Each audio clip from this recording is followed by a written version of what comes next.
Good morning, good afternoon, good night, wherever you are checking in from. I am in Austin, Texas today. We're in Central Standard Time. James, I believe you're in the East Coast, right? New Jersey. New Jersey. Well, here's the thing. We've got a lot to go over today. If you have seen the notifications, the emails, we had, thousands and thousands of people opt in and wanting to get registered for this event. James is someone that we've done events with in the past. And what I love about James is that he's a practitioner. Things that he's teaching is from real life experiences. And, he's built several things the hard way. So he's excited to share with you the easy way of doing things. We've done a couple of events together in person. And I'm excited. The last time we did this with James, it was over 10 months ago. And I can tell you now, it was one of the most high demanded workshops of all time in high level. And I say that, yeah, I don't say that often because we do an event almost every day on live stream. But either way, without any further ado, if you are watching this, if you're just jumping into the streaming, here's what I want you to do as a good way to just get interacted and just get networked into the mix here. Tell me where you're checking in from. I would love to kind of read out the cities. And the reason why that's important to me is because I've heard about stories of people meeting together in certain cities. James, not too long ago, was at our New York high level hangout.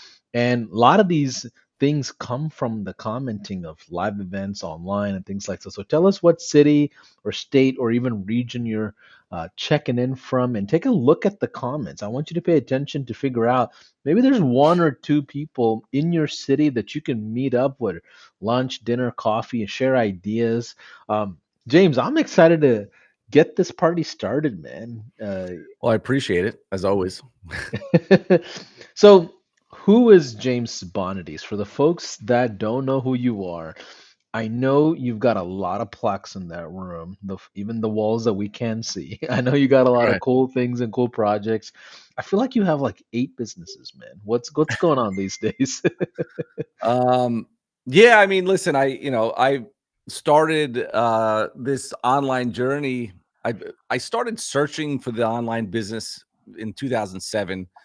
And of course, like most people, couldn't figure it out, couldn't figure it out.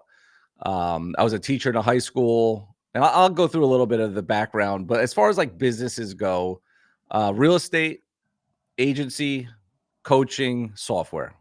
That's it. It's only 4 of them. That's That's it. it. That's it. That's all the business is.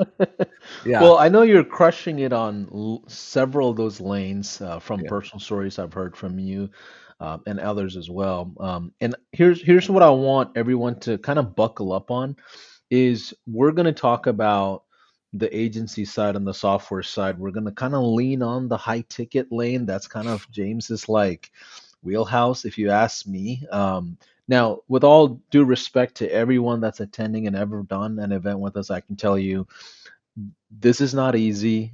If you're thinking you're going to come in and learn a few strategies and go implement it, there's more to that. We don't want you to think that you're going to get rich quick and all kinds of things. When it comes to, you know, making this work, there's a system that you have to have. Being a previous agency owner myself, um, I'm excited to kind of just dive in and figure stuff out with you all. James, what do you have planned for day one? I know you have slides. If you maybe it's easier if we just go right in to the slides and just get started. Are you guys okay with that? Give me a one in the chat if you're okay with us not spending any more time on intro, but just going right in. Are you okay with that? Give us a one in the chat. Let's see where all the comments are. All right. Ton of people. We've got people from Sioux Falls, Orlando, Glen Rose, Miami, San Diego. Okay, I've got a ton of Denver. people Hey, saying yes. Dominic. Let's get right it. I I I noticed. love it. I noticed. I noticed a few names that I know. So Um, James, before we go any further, like agency business, software business, is it still relevant? We're in 2025. Is it? What are your thoughts on the business model altogether? Yeah, I'll talk a little bit about it in the slides, but as far as like when it comes to working with businesses, because ultimately in the end, if we want to keep things simple, the agency model is just working with local businesses, right? We're connecting their customers, the people searching for their service or products. We're just connecting those people to the business owner. That's it, right? It's like a bridge. And so my question that when people will say like, oh, I don't know with AI this, AI that, my answer always is that businesses are amazing at running their businesses, right? They are not amazing at marketing their businesses. We know that by the horrific failure rate of, whatever the stats are, but it's like some create like 50% of businesses are gone in 5 years. Um, and so we know their problem is that they know how to fix toilets, put in hot water tanks, boilers, but they don't know how to market their business, right? Word of mouth is ultimately what, how everybody hopefully keeps their business open. So we will always be needed. And I don't care if it's 50 years from now, a marketing agency will always be needed no matter what. I love it. Last thing I want to ask you before we go further in is what are your thoughts on high level? Like, how did you find high level? What's your journey or story into high level? Yeah. So I started my agency in 2014. We were using, and I'll have a screenshot of this on slide 7, but I was using like 10 different tools to run it. I mean, it was absurd. But I didn't think it was absurd then, right? I mean, running an agency worked even with 10 tools. And it was like 2020, I believe, where, I tell this story where COVID came in and like my business was like booming and then it was like not booming anymore. And so the first thing we have to do is find out where we can cut. And so the first thing we cut was software. But because we had a choice and Go High Level was that choice, we were able to take all these softwares and go from like 3, 4,000 a month to 297 or 497 a month. And so that was like my first intro. Then I got all of my coaching students on basically onto it that weren't already on it because I think high level's been around since what, 18, 19, yeah, 19. 19 February or March we started. Yep. Yeah, so I think I actually was 21 when I finally took the leap. And then yeah, I waited too long. I wish I wish I started earlier.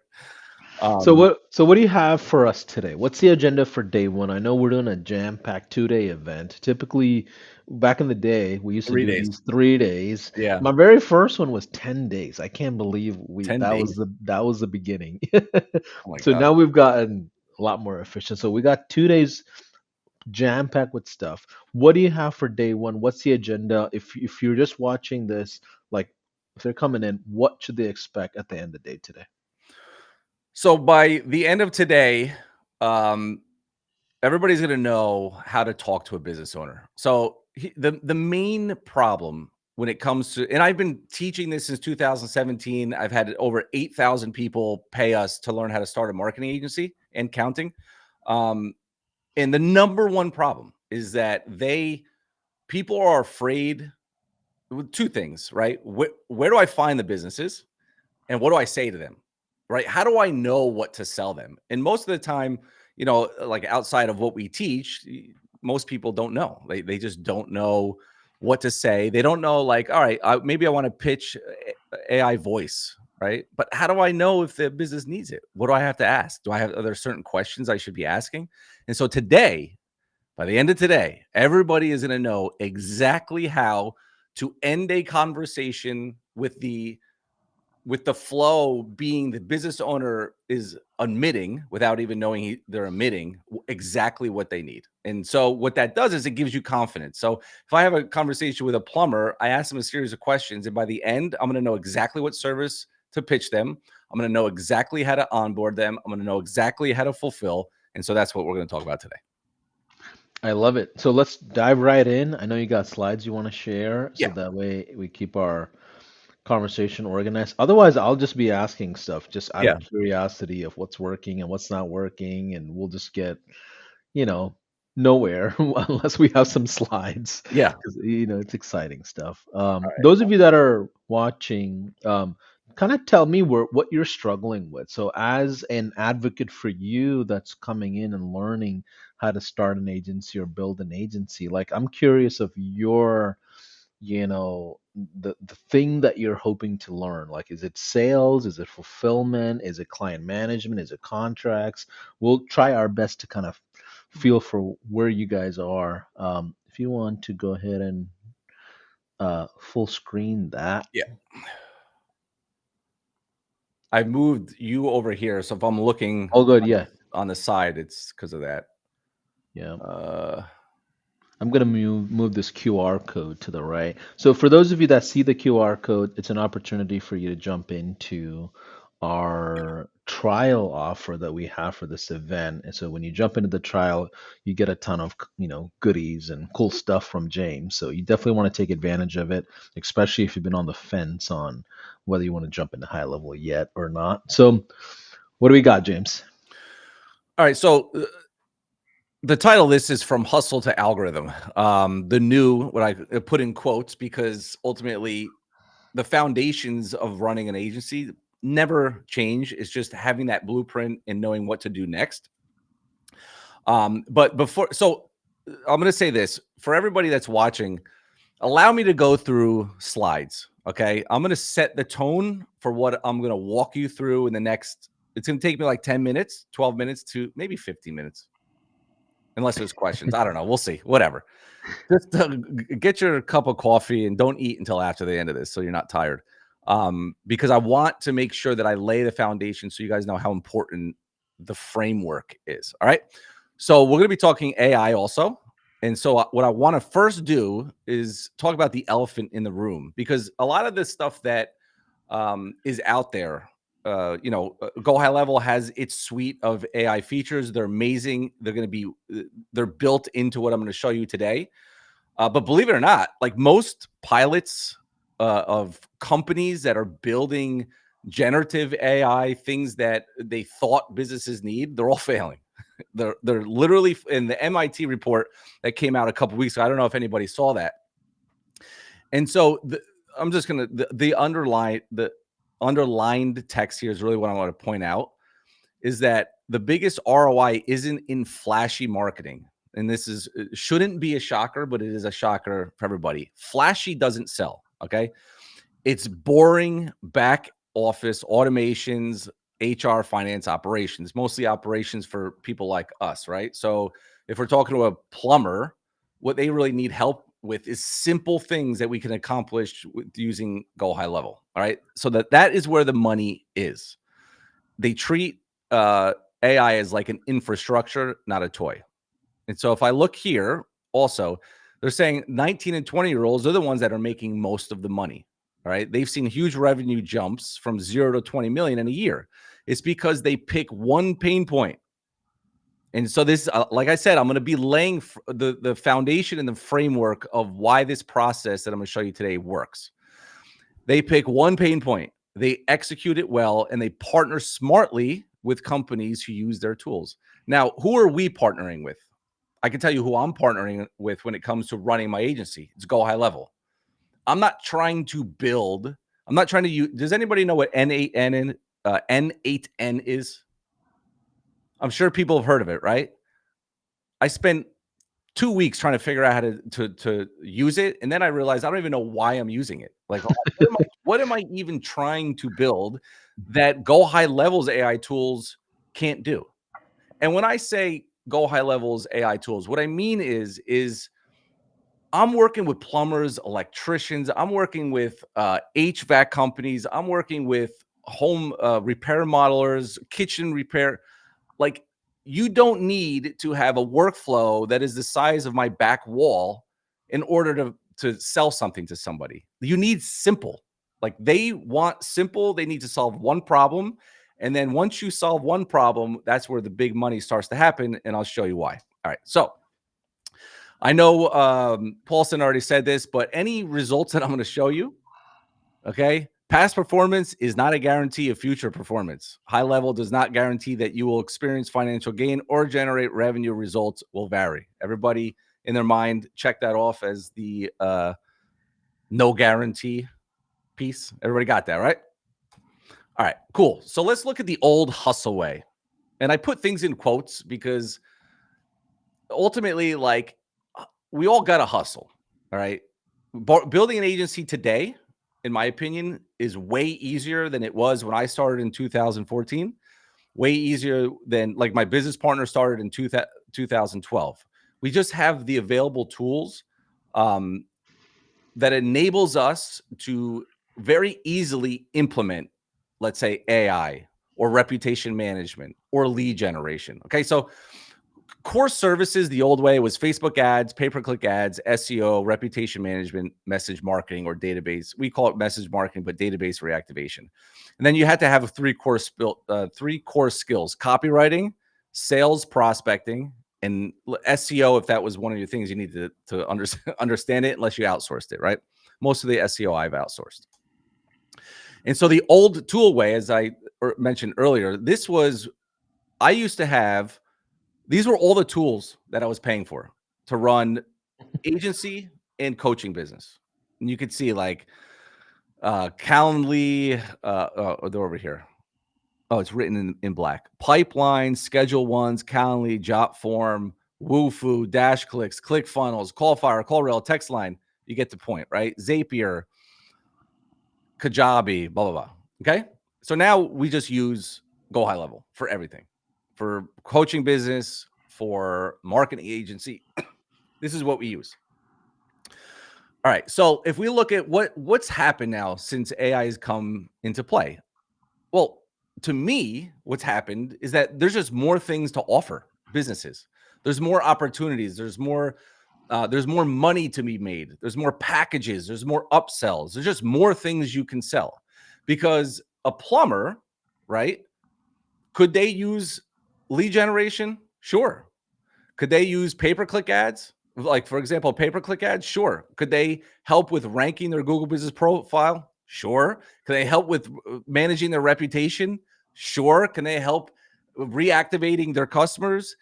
Do they need help with, setting up a voice AI or an AI agent, or helping them with the reviews, putting a chat bot on there? Yes. They need help with everything. But you can't try to help them in the beginning with everything, because they don't even know what they need help with. Get the point? It makes sense? Now, the four core skills, we can now use AI to help us not have to be a professional copywriter. We can use AI to help rank Google Business Profiles a lot easier, as long as you know how to do it. We have Go High Level. So really, there's really one core skill that never changes, and that's sales and prospecting. Does everybody agree? Like, how is AI going to help me sell better? Is it like, can AI act for me as a marketing agency owner? Could it jump on a phone with a business owner and sell for me? I think it can get you further in the sales cycle, but Sure. it still won't build that human connection before someone says, yes, let's invest into XYZ together. Yeah. And so today I'm actually going to show you how AI is going to help with this. Okay. That's what I'm like, the framework. All right. So, and Paulson knows this. I just want to warn you guys, I can be very direct and passionate. If I get a little off my chains, I apologize. Is everybody cool with that? I just want to want to My, be. my goal is to help you stay cool and calm and collected, because I know how passionate you can be. And, the thing with coaching in the agency world is you've built agencies a certain way, you know what works, but it's still, no matter how much you preach and teach and share with people, that it's one of the possible ways. When you see them go off lane and make a lot of mistakes, it can definitely be frustrating. Yeah, yeah. I just get passionate. I just want people to get results, and I sometimes you got to yell at them a couple times in order to. That's why you're here. You say it how it is. Yeah. So let's start with direct. Okay. So if we look at this list, right? I just talked about how we have all these things now. I wish I could put you on this side because I keep looking this way. Anyway, um, this is amazing. Like, okay, our skill, we don't have to be professional. We don't have to be excellent at everything. We have a ton of stuff that we can offer. There's the opportunities are endless, but none of it matters if you don't know how to sell it. Like, literally nothing matters. So to kind of give this in perspective, If you're a contractor, you master every building skill. You can frame, you could wire, you could do plumbing, but you never go out to find a homeowner who actually needs a house built. All that knowledge, what does it do? It just sits there. The real money comes from when you knock on the doors, land projects, put those skills to work, right? So knowing how to do the 8 core services and obtaining the 4 core skills is cool, but means nothing without sales and prospecting. I'm assuming that everybody would agree with that. And again, I'm gonna repeat. I have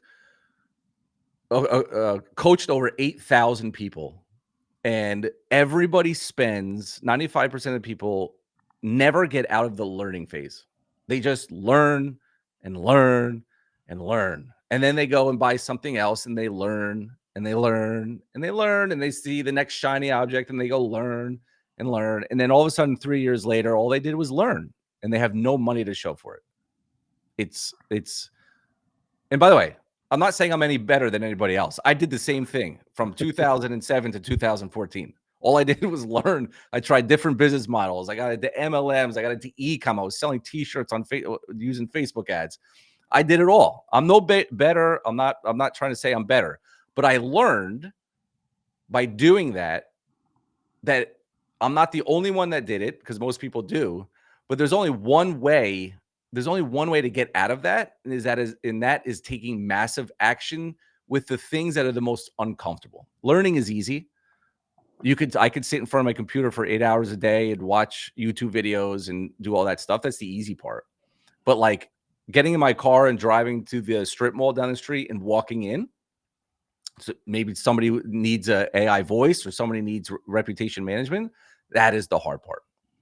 But today I hope to give you the confidence to be able to do that. That's my biggest thing is I want to give you a framework and a blueprint to have the confidence to do the uncomfortable things so they're not so uncomfortable. Make sense? Make sense? Absolutely. James, quick question. Why do you think people get stuck in the learning hamster wheel? Do you think it's because maybe they're afraid of rejection on sales, or do you think it's like a perfectionism thing where they're like, you know what, I've got to get my fulfillment or perception of fulfillment perfected before I can really like, you see what I'm saying? Yeah, yeah. People get stuck in the learning phase because they think they need to have everything perfect. They need to have everything. They need to have everything perfect. They need to be able to have an answer to everything because they're afraid that a business owner might ask a question they don't have an answer to, and they want to avoid that at all costs. And by the way, that happens a lot. Like a lot of times, a business might ask me a question I don't have an answer to, and I just, simply say I can get back to you on that. You're never gonna have, you're never gonna have an answer to everything, but we can definitely minimize the unknowns, I should say. Yeah. Does anybody else relate to that? Like I spent the first year and a half of my agency run in 2015 just attending a ton of events and masterminds and just spend time networking. And that was, like I'm like I got to a point where I'm like, okay, I got to pick up the phone and dial and make sales happen. It can't just be visiting a bunch of events and learning more Yeah, things. yeah. I mean, 100%. But like, people go to events a lot because it makes them feel good and they get excited, they get motivated, and then it just kind of wears down because, ultimately it's like any dopamine hit. But like I've said many of times, the best dopamine hit is when somebody pays you. So that's what the goal is. All right. So it's easy to say how amazing it is to sell AI to local businesses, but how do you know they need it? It's easy to say how amazing it is to sell, let's say, pay-per-click ads to local businesses, but how do you know they actually need it, etc. I can keep going on, and you don't. So how can you position yourself to sell something a business needs rather than puke jargon all over your prospects? A lot of times, and by the way, I've done this many of times, even years after, where I got excited about something and I would be prospecting and I would say, no, we could do this and I could get you this, and like just over promising and doing those things. We want to position ourselves to pitch something we know they need instead of pitch something you're excited about. Make sense? So the biggest mistake a lot of people make is they sell tools and features, right? They think businesses need to hear about all the automations. We could automate this, and we can make your phone ring when we do this. All they care about is the outcome, right? They have a pain problem. They have a pain. and a big problem, and you're just there to solve it. And most people here have heard that a million times. Unfortunately, that or fortunately, that's true. It's that simple. You have to just be able to find the problem they have and then solve it. So James, are we saying stop focusing on high level and focus on your sales pipeline instead? Is that what we're saying here? Yeah, yeah. So go high level is a great point because go high level is so big. There's so many things to learn, and I've seen this time and time again, where everybody is focused on learning where to click this and how to generate this, and I got to practice this, and they're in the go high level phase, right? So they're in the marketing agency learning phase, and they go into the go high level learning phase. I mean, it's just in the phase. It's a hamster wheel that never ends. I love it. I hope you guys are all enjoying that. We're just totally candid. We've done this event multiple times, I feel like at this point, and our goal is to deliver the right type of value to you. So tomorrow or tonight, you can take action and actually close deals. That's the goal that I have. I don't want you to get stuck on different phases and like find yourself like unable to jump into what matters most, which is setting appointments, closing appointments. Nothing else in business matters. Yep, Setting appointments, closing appointments. that's it. Nothing else matters. So here's my promise. I want you to give into the process that I'm going to show you, and I want you to remove prior notions because a lot of times, and look, I'm guilty of this too. If you're on YouTube and you just get sucked into the headlines of how to sell $10,000 N8N automation, right? There's so many, and then it's like then you go down that N8N rabbit hole, and then you again, I'm repeating, but 90 days later, you just learned about N8N and how difficult it is and confusing. Unless you have like 130 IQ, which I definitely do not. I think 130 is high. I don't really know. Um, but I'm just not smart enough to do that. So leveraging the tool to offer a simple service, and that's what we need to talk about. All right, and then give me 2 days of your attention. All right. So the last time I did this, Paulson, I remember you telling me there are still people that are out there that just don't know if this is the business model, right? Like they're Yeah, still trying to yeah. figure it out. So I want to give a touch on why, in my opinion, this is the best business to start. For me, it's changed my life, right? The blueprint never changes. We simply help businesses get more leads and customers. We solve their problems. That's it. That's all we have to do, right? The speed to implement has changed. AI has helped us with speed and implementation. It's a global business. No matter where you are in the world, you can run it. It's impossible for it to ever be saturated. I talked about that earlier. It doesn't take many clients to change your life because the way I teach it, we teach higher ticket items, not low ticket. So you don't need as many clients. It's respectful, can be leveraged, sold, bought, passed down, low barrier to entry. It actually is the simplest business to start and get results, in my opinion. Maybe people would argue with me. And then AI has made it a lot easier. And no, agencies are not dead. So you must have went through my slides. I don't know. I love it. I do think it's the best personal development course you can ever take in business as well. Yeah.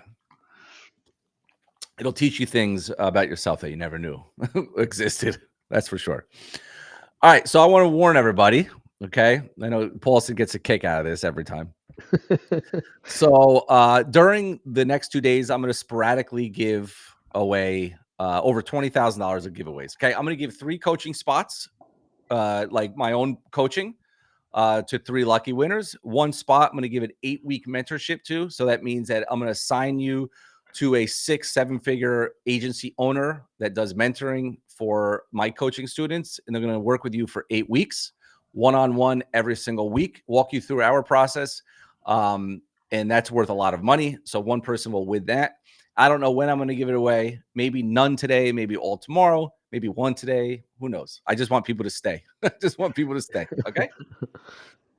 You guys cool with that? Give us Get a a one in the reply. chat if you're cool with that. And we don't do this that often, just so you know, at high level. Every once in a while. I think last time we did giveaways, didn't we? Yeah, I gave a boatload away, but I actually didn't. I gave 1 coaching spot away, but I gave away like hats and T-shirts. I said, forget the. I don't feel like mailing things, so I'd rather just give away. I All right. love it. Let's keep going. All right. So I have some data here. I'm not going to waste much time here, but in the end, it's exploding, right? Massive demand for digital marketing services. It's still on a very steep upward trajectory. The agency market size is huge. Enormous room for new agencies, especially those that carve distinctive niches or offer integrated modern services like AI. Agencies skilled in digital first AI supported strategies are poised to capture the lion's share of brand marketing budgets, which means if you have an AI service to offer, you will eventually outpace people who are kind of still stuck in just typical traditional agency avenues. Um, AI powered agency isn't just scalable; it's exactly what clients are investing in and demanding right now. And they say that the 84% of agencies identify as specialists, not generalists, right? So differentiation is key, in specialization, especially when paired with AI, is a powerful formula for success. So we have everything is laid out. Okay, the time is now. So if you've been kind of wondering if you should do this, I mean, you're early in my opinion. Like you were late a year and a half ago. Not late because you can't saturate this business, but now with AI, you're early. Okay, so you went from being quote unquote late to early. So today you're not going to have to really pitch a niche unless you really want pick a niche unless you really want to. You don't even need to pick a service. You will know where to find clients because there's so many ways. You will know what to say to them, when to say it, how to say it. You're going to know how to leverage AI and go high level. AI is going to be your partner in a service. And you're going to have a step-by-step blueprint. All right. So if you stay for all 2 days and grab a trial with my link, here's what you're going to get. You're going to get a full-blown go high level training. I have my own Facebook ads training you're going to get, PPC training, because these are services that we teach and offer. Cold email training is almost done. Upwork training, which people do not use Upwork enough. It is a freelancer, Upwork. These are businesses raising their hand. You just don't know how to set up your profile right. You get a free agency site, 13 done for you funnels. Tomorrow, I'm going to be talking about how to set up rep management with AI, referral automations. None of this is going to mean anything to you because you don't understand any of it, but it will mean something to you by the end of today. Okay. And then trial scripts, retainer scripts, client qualification interview script, onboarding forms, pricing and traffic sheets, and a prospect tracker. I'm going to go through this stuff so it'll make sense to all of you. Okay.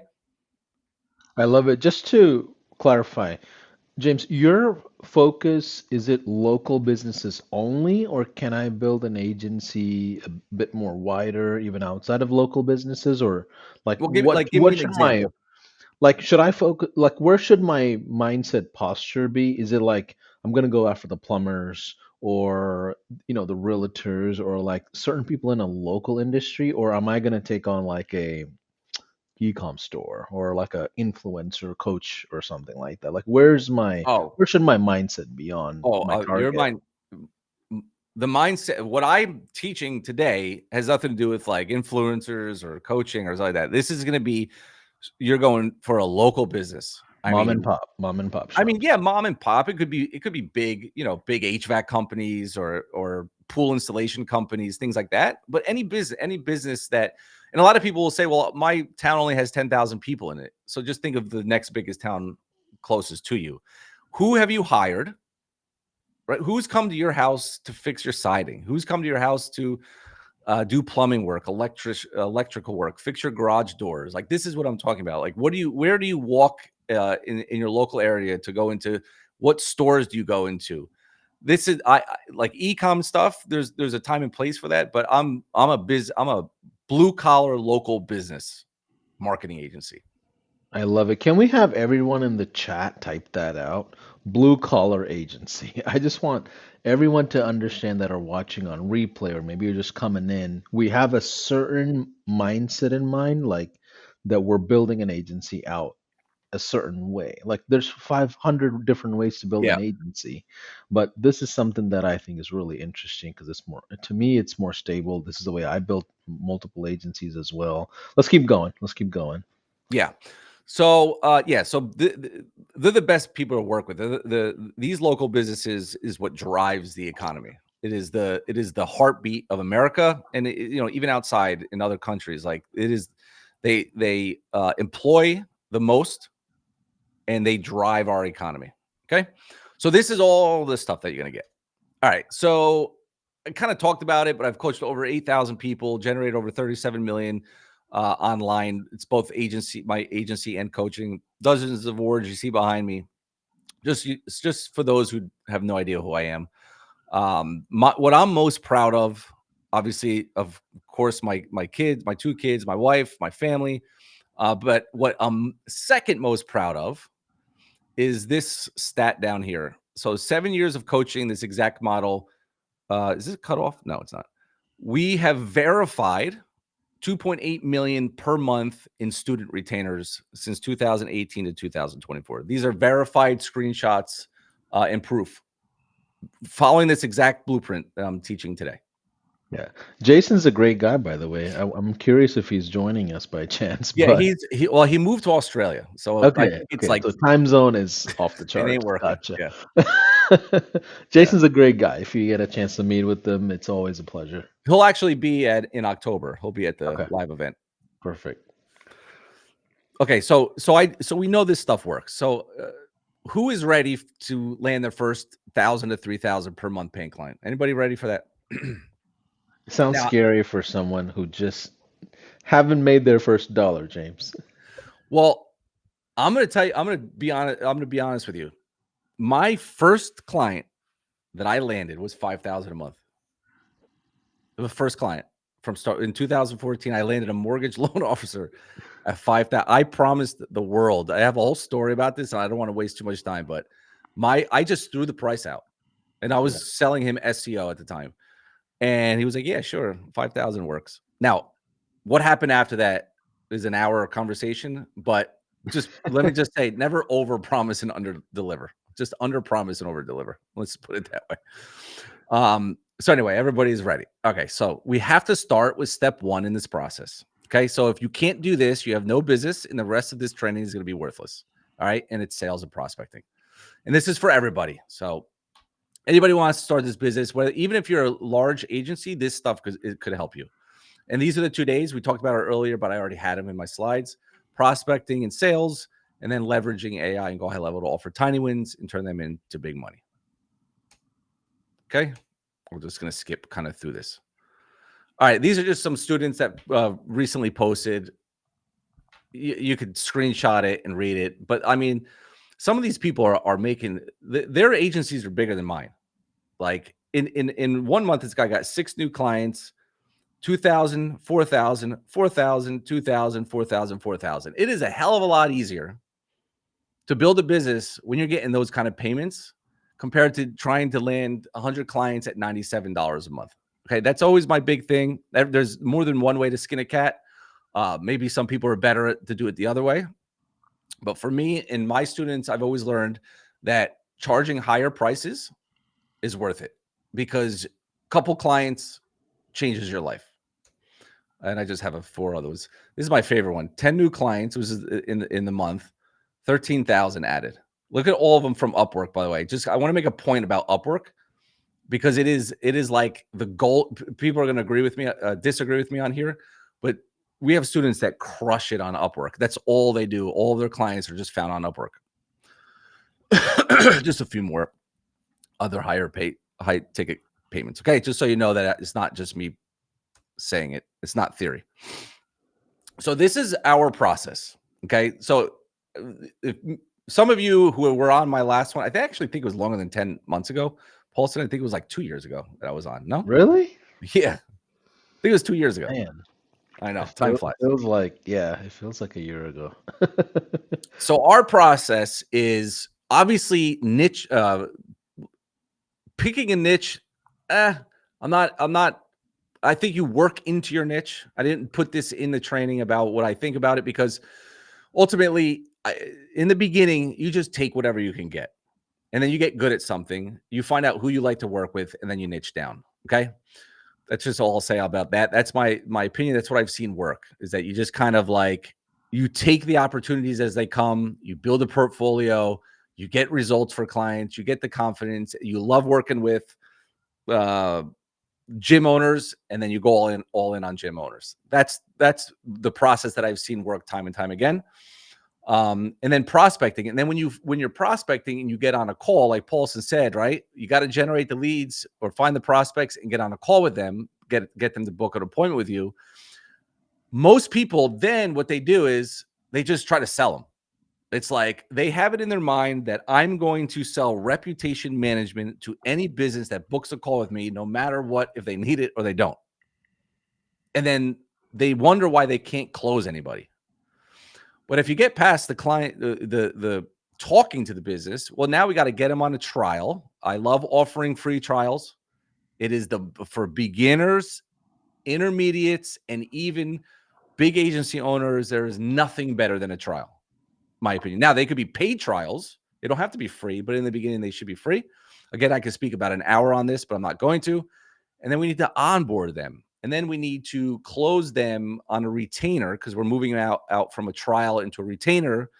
And then we're going to onboard them based on what the retainer service is. And then we want to upsell them and then ask them for referral. This is the process. So I'm going to stop there and see if anybody has any questions.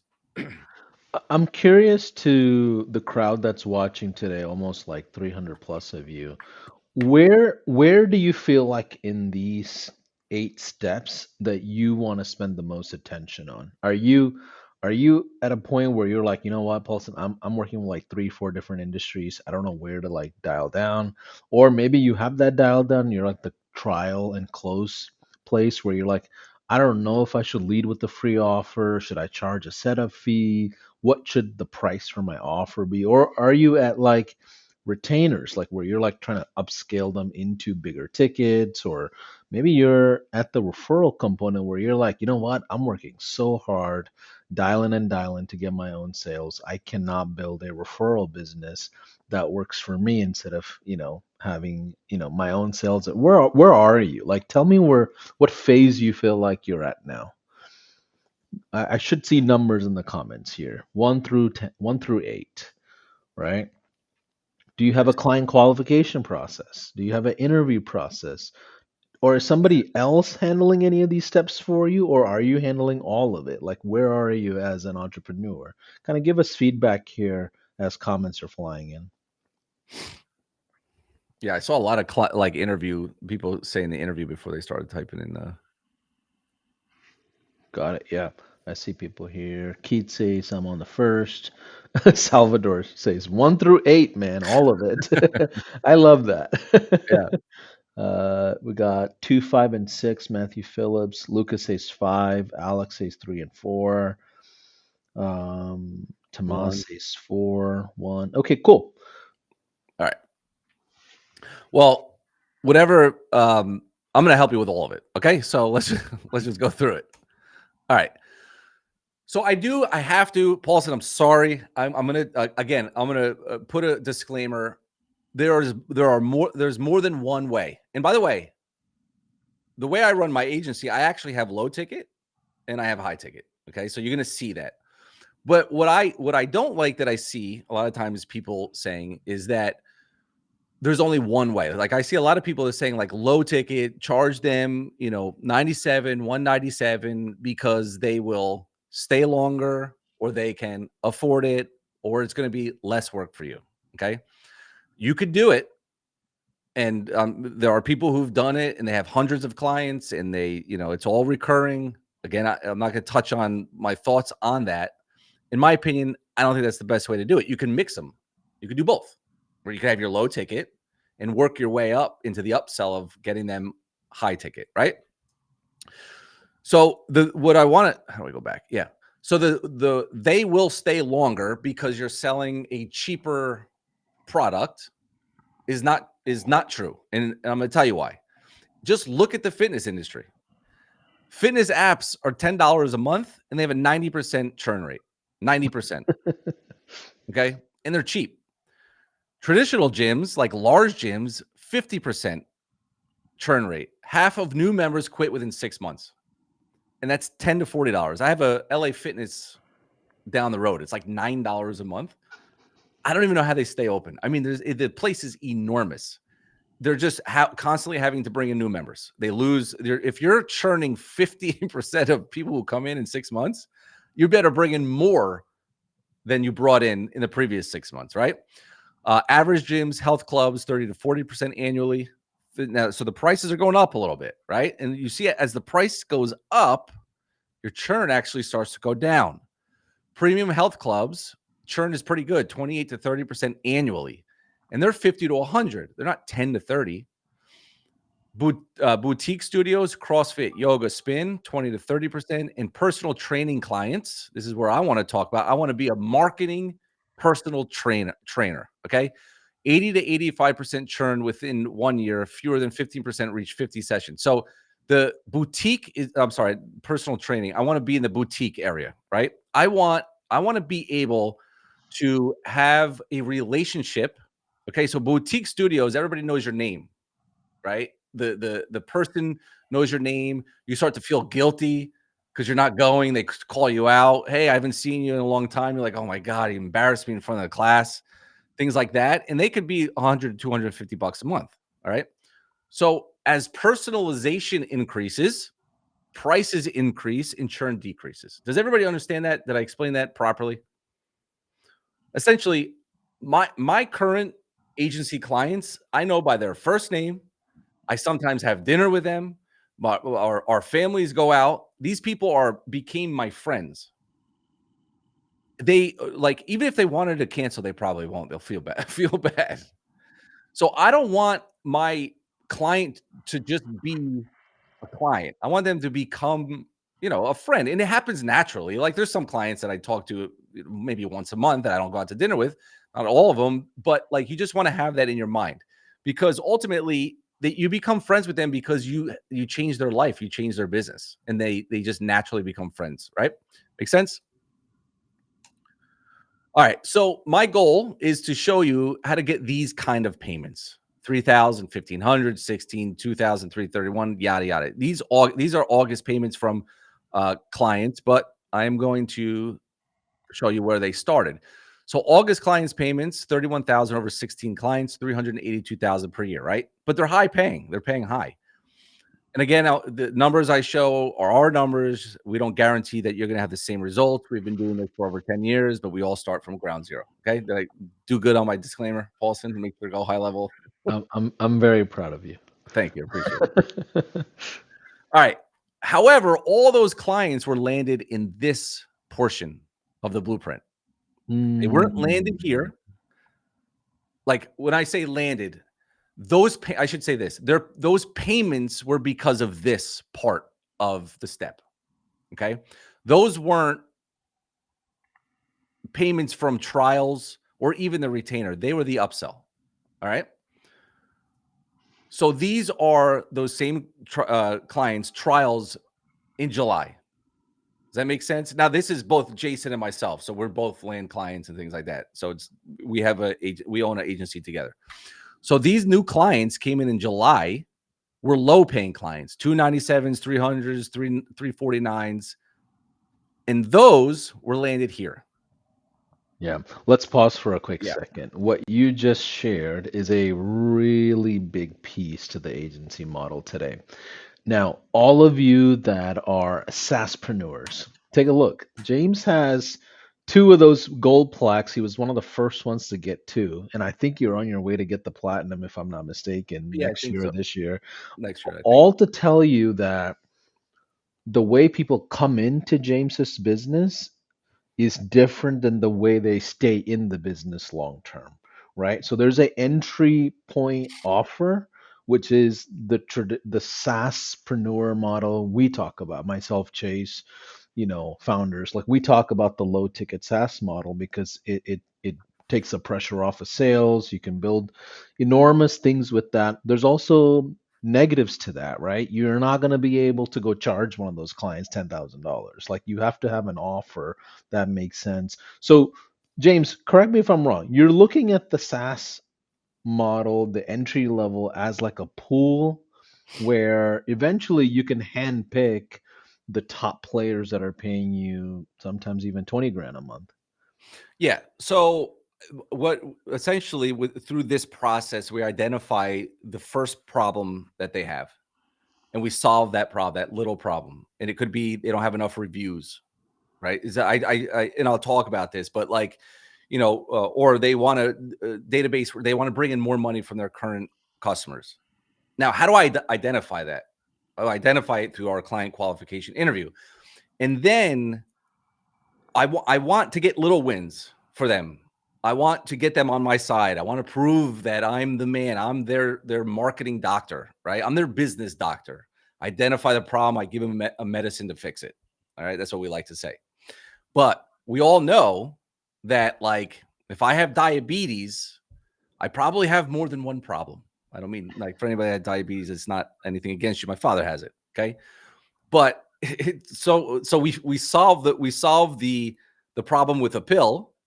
It's such a bad such a bad way to explain this, but it's actually true.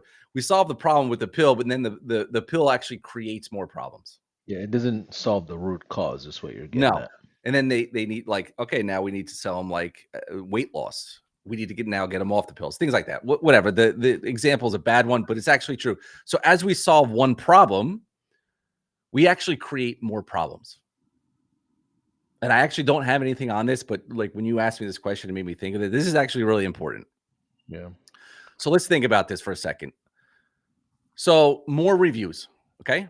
So if I help a business get more reviews, they're getting, an extra 10 reviews a week, because I'm hitting their past customers, asking them to give a review. I set up a system where now new customers that come in, now they get a text message that says leave a review, when before the business never even was trying to get reviews, right? It was just a natural thing. People would review it when they were happy. Well, what's the problem that I created? I created a problem where they don't have time to respond to the reviews. And everybody knows that Google is very important to respond to reviews. Well, now I could upsell them AI review, or like the response to AI reviews. You see, so I'm fixing a problem and then uncovering another problem, so I could sell them more, because I'm in business to make money. I don't know about you guys. You guys in business to make money? So I want to solve one and create a new problem so I could solve that problem. I love it. So as you solve bigger problems, your price point, your retainers, Yeah. your exchange has the potential to grow. Yes. And I'm doing more things for them. Ultimately, is really why it's I'm charging more, because I start to basically be the go-to person to everything that they do, right? And a lot of times I'll come into a business that already has a marketing guy. Yeah. Um, and they just, like, get reports that they really don't know. A lot of times the marketing agencies are burn and churns, like big ones that a lot of these companies hire. And they just know that they're going to lose, 20 clients this month, but they're going to get 50. So their business model works. So they burn and churn, and they get on long-term commitments, and they really give people like us, what I like to consider myself a boutique agency, a bad name. But there's also opportunity there.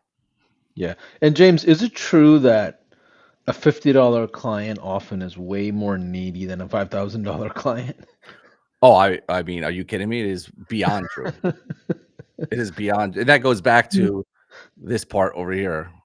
Hold on, where did it go? Less work. I would say that is not true at all. What happens is that when somebody pays you a lot of money, they're vested in you, and yes, now you better perform. Let's call a spade a spade. Like, this isn't like charge more money because you want to charge more money. It's charge more money because you are ultimately, like, fixing their problems and delivering on what you're promising. Make sense? Absolutely. Let's keep going. All right. So originally, those clients, the 16 clients, was $5,516, which is 66,192 per year versus 382. So for me, it's that the when they come in, and the process when they come in to upselling them to more things is crucial. It's crucial to your success. It's crucial to making sure you have enough cash flow to grow. All right. That makes sense to everybody? Because I don't know about you guys, but I'd rather make 382 versus 66. Right? Or no? Absolutely. Okay. Same amount of clients, 5 times the income. So there's no, again, I'm going to side note, there's no wrong way or right way. There's just a way that you think is best for you. All right. All right. So hold on. Let's see if I could just jump onto this. Oh, I'm already here. So I just want to give you guys like a visual look of this because I love playing with this calendar. You guys can go to, it's a calendar that I built. Client lies, lyze.com. You just play around with it if you want. It's like analyze, but lies, client lies. Anyway, Yeah. so I like to play around with this because I like to look, I like to like plan, try to plan and say, look, if I land one client per month, starting in month one, and I do it, and this allows you to like plan, like have a goal, and I do it every month. I land one client every single month at $1,000 a month, little overhead, right? I have a little my goal high level, say if you're on the 297 plan, is fixed overhead. I could look and see like how would I grow? Well, month one, you get $1,000 client, and then by the end of the year, you would have made 66,000, right? Now watch as I slowly start to, I'm going to add more services. So I go from, look at the compounding effect. Even if I'm raise my price by $500 a month on clients, or I sell them more things, I go from 66,000 just by $500 to 105,000, right? You could see the growth. Now, let's say you have some churn in there. So we go 10% churn, you're still at 97. So you're losing a client, and it'll show you like, all right, if I get a client that cancels, when they cancel, you could kind of see like where your income would be. Now plug it in for, let's say, a 297 offer. 297. That's an agency doing what? $10,620 a month? I mean a year. I don't know. You Yeah. guys want to It's a make still 10,000 a year? You want to make more? That's my philosophy. It's just by increasing the price. All right. But again, you still have to know, like you still have to essentially have enough to offer that you could justify the price. Make sense? And we always like to say, out of 30 million businesses, you can't find 5 businesses to pay you $1,500 a month. Come on, 5 businesses? 5 businesses to pay you guys $1,500 a month? There's 33 million of them just in the US. 5 businesses. And you're making 80 grand a year. More than your full-time job by far. All right. Cool. So today we're going to start here because everybody's going to wonder about this client who charges $1,000 per month to one client. Oh, many people charge that. Many people. All right. So sales and prospecting and the client qualification interview are the two single actions agencies need to know prior to anything. Or I'm going to wave to you from the top of that nice shiny rabbit hole that you're sitting in. All right. And guess what? 3 to 5% actually do it. I'm just going to go through this really quick. Who cares about that? The problem with a lot of agency owners or people who are starting their agencies, they have no plan, no direction, no reliable script, no reliable lead source, and no reliable process. Would everybody agree with that? Yep. Okay. So I'm going to get into a few things, and I'm not. So let's talk about lead generation, and I'm not going to do. I mean, we could sit here for 6 hours and talk about lead gen. All right, but I'm just going to tell you, for all you guys out there that don't think that you could generate leads, you could take the hard route and cold call, cold email, cold DM, right? And then the process is like you have a lead list, tech stack, and 2 points. You're touching them on 2 points. Everything leads to the client. All I care about you guys is seeing is this. Everything leads to the client qualification interview. Okay. So this lead generation source does. If you did organic content, it all should lead to a phone call with you. Okay. Website, your Google Business profile, referral marketing. Your warm market should be the first place you start, by the way, friends, family, acquaintances, or people that you work with. You should, if you really want to make this business work, join a BNI group in your local area, go to networking events, and then ask clients for referrals. Again, should be posting on Facebook and Instagram what you do, what you offer. You could deliver audits, emails, everything leads to a client qualification. And then Upwork or Freelancer is just a quick way to start landing clients. So then when leads aren't a problem, knowing what to say. So this is what we're going to go through right now is a client qualification interview, which I call the secret weapon. Yeah, I love it. Can we pause for one Yeah. second Yeah. here? So those of you that have at least one client, give me one in the chat. I see a ton of you watching live right now. If you have at least one paying client, give me a one in the chat. Okay. I see a ton of you. Okay, cool.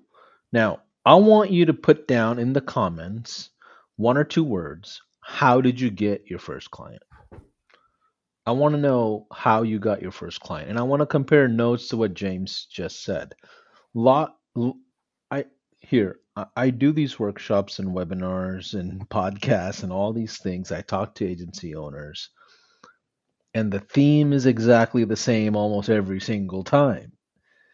It's the BNIs, it's the chambers, it's the speaking, it's literally picking up the phone and talking to people that are in your warm network. And then when you get to a certain level, you'll have revenue coming in. Let's say you get to 5 customers at 2 or 3 thousand a month, which is not hard in the world of local businesses. At that point, you should have a 8 to 12K a month business. Can you take half of that and throw it into paid ads? Can you take half of that, build an affiliate system? And that's what it all comes down to.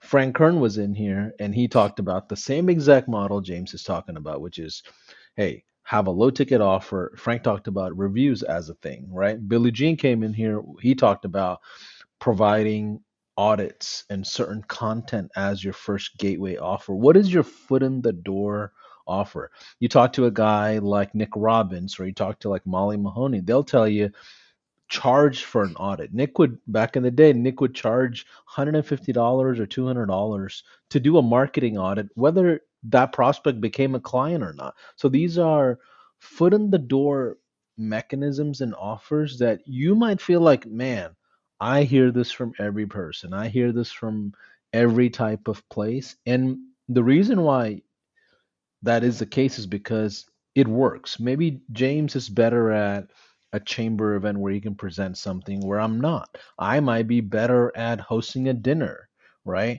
I talked to a guy yesterday. He's in Virginia, Alexandria, Virginia. It's a big wine country. He held the first wine get together for entrepreneurs and got clients out of it, right? So don't be afraid of that initial first step. And I think that is something that we just can't overlook. Yes. And so again, everything I talk about, like none of it matters if you're not willing to. That's what I said in the beginning. You have to get out of your comfort zone. There is no shiny, there's no shiny bullet for this. And again, if I go back to these, I'm not going to sit here and go through how to generate leads with Facebook ads, or how should you cold call properly. Yeah, do I have trainings on that, or cold emailing or cold DMs? Because ultimately, in my opinion, this is where you should be, right? You don't need to do anything else. Warm market, friend, family, acquaintance, BNI groups, networking events. There's no course that you could buy that will do it for you. Like this is the reality of business. And those who aren't willing to do it, it's just you're not going to make it work. Okay, so even what I'm going to show you, the walkthrough of this interview, it's not going to matter if you don't have anybody to do it with, right? Make sense? And by the way, I was reading what everybody referrals, warm market, um, business expos. Like it's everybody has the same answer because and then those of you who are not answering, um, you're hoping for a magic bullet and it just doesn't exist. Yeah, friend, I family. told you we are gonna get candid, didn't we? I told you we're gonna be really honest. The hardest client to get is your first five, six. It's much easier to get your 100th and the 200 client because you at that point have so many resources. Let's keep going. Let's keep going. All right, so I'm gonna do. We're gonna walk through this part right here, the client qualification interview. And so before I do that, let me just show you guys really quick the process that I've been doing. I'm going to put this closer. That I've been doing for like 2014, and then teaching this paper process. Okay, so the where am I? I'm here, right? So Yep. this would be our CQI, and what I would do is I would read the script. I'd be on with a business owner, whether they You're were on for, Zoom. You're on Zoom or in person I or would be on Zoom. I didn't want to do it in person because I didn't want them to know that I was writing things down. So I would naturally kind of go through this interview process. And it doesn't matter. You can still do it in person, and you can take what I'm about to show you. You could actually take your laptop, sit across from them, and fill it out. But I used to do it like I used to do it on paper. We would fill it out, and then we would have like if message marketing was the thing I was pitching them, and I'd have my onboarding list, and I'd have to send it out, and then hopefully he was going to do it, or I'd ask him other thing. I'd write out the things, and I'd have to come back to the office and put it all in there. Here's my if I sold them SEO, here's all the questions I had to ask for that. Reputation management, here's everything I had to ask for that. Lead generation, here's everything I had to ask for that. Google My Business profile, NAP listings, and so on. You guys get the point? it looks like you were using fax machines back then, James. Yeah, I mean, I've had yeah, 2014 were fax machines a thing? Yeah, probably. Believe it or not, people still use that fax machines. Yeah. I'm just busting your chops for fun. It But feels like it. the the qualification process, what are you looking for? What are some things that will disqualify a prospect? Well, I'll show you. Okay. Let me go over to here. I'm on here. Okay. Yeah. All right, let me just log out. So this isn't available for anybody. It will be available for anybody who grabs. This is one of the bonuses that I'm going to be giving away. Grabs a trial, upgrades, and go high level. If you're a go high level user. By the way, we need to before I forget at the end of this, we got to talk about how like with the snapshot. When do we talk about that? Just so everybody, do we give the Yeah. snapshot tomorrow? So if you registered for the event, you'll get the snapshot at the end of the event. So Okay. tomorrow at the end of the Oh, event, perfect. we will Perfect. do a blast and it'll go out. If you just registered, if you have an existing high level account, that includes a trial. You jump in with this event right now. Yeah. Got it. Okay, perfect. So then I don't have to worry about that. So at the end of tomorrow, I'll show you in that snapshot where you can get access to certain things. But anyway, so I built this, and there's some people from my coaching program that are on here that will probably be like, "What is that? I never saw that," because like this is brand new. So you guys are going to see this before even like my whole coaching group. Okay,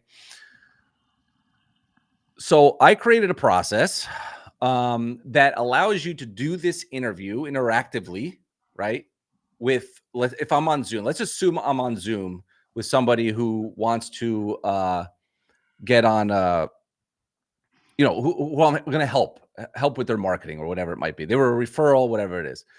So if I click new interview, essentially, if it's let's say it's what industry should I talk about? Well, let's ask the crowd. What industry should we do a sample on? Um, let's see.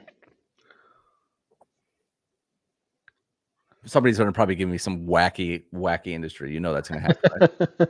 Manufacturing of chips. I'm Roofing. just kidding. Let's go with roofing. Yeah, Salvador says roofing. All right. Perfect. Manufacturing of chips. I should have roofing in here. If not, you could just put other. Yeah, roofing. Roof repair. All right. So I'm going to talk to somebody. He's in roofing. I know, maybe I don't know. He has 4 employees, but he was a referral. The name of his company is ABC Roofing. So I'm filling this out. Maybe I know what his initial problem is. Maybe I don't. Doesn't really matter. I'm just going to put inconsistent lead gen. Yeah. Can you make the screen a little bigger? If you go to view and go to, Like yeah, that. perfect, perfect. Yeah. All right. Perfect. So I'm going to start this interview, and this process is going to walk me through questions to ask. All right. And so the first question that I'm going to introduce, obviously, hey, this is James. Start the conversation. Um, and essentially, what I want to say is, look, I want to get a little insight of your business, how you run your business, so then I can help identify what I can maybe help with or maybe not help with. Maybe if not, then we go both separate ways. But maybe I could help you with some of the issues that you might be having. And so the first question I want to ask is, and I have time, right, Paulson? I have till 2. Yeah, you have whatever time you need to get this done, right? Okay. Yep.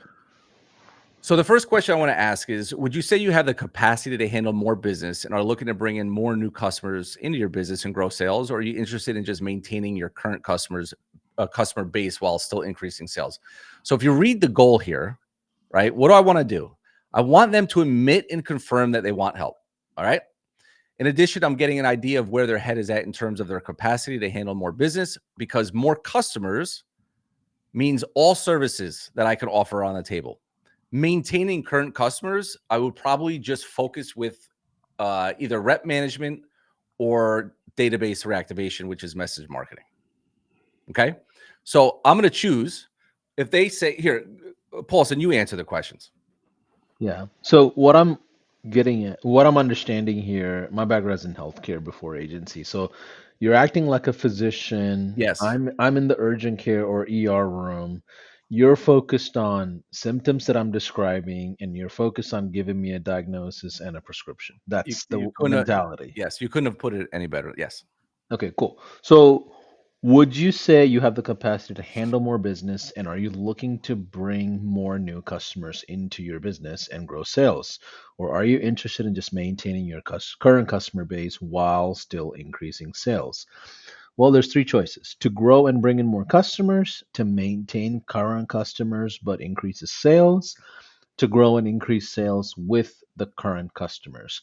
Um, I want to do Do the you want third to you one. want to grow and increase sales with current customers? Okay. Right. Like that, I think that makes sense if I'm aggressively trying to build my business. Yes. What's funny is you'll meet customers who don't want to grow. Yeah, yeah, that's why that exactly, which would be to maintain, Yeah, I'm right? actually in Austin right now at a mergers and acquisition event.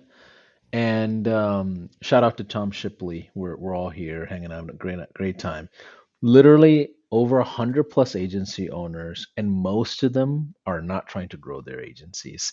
They're established agencies with thousands of Systemizing, customers. yeah. They're simply trying to go into mergers and acquisitions and have a legacy exit. Like that's the world that I'm in a ballroom with right now as we speak. So yes, you'll come across customers who are not wanting to grow. Yeah. Oh, absolutely. All the time, actually. All right, so Paulson wants to grow and increase his customers. That's true. How much does your typical customer spend on their first purchase with you?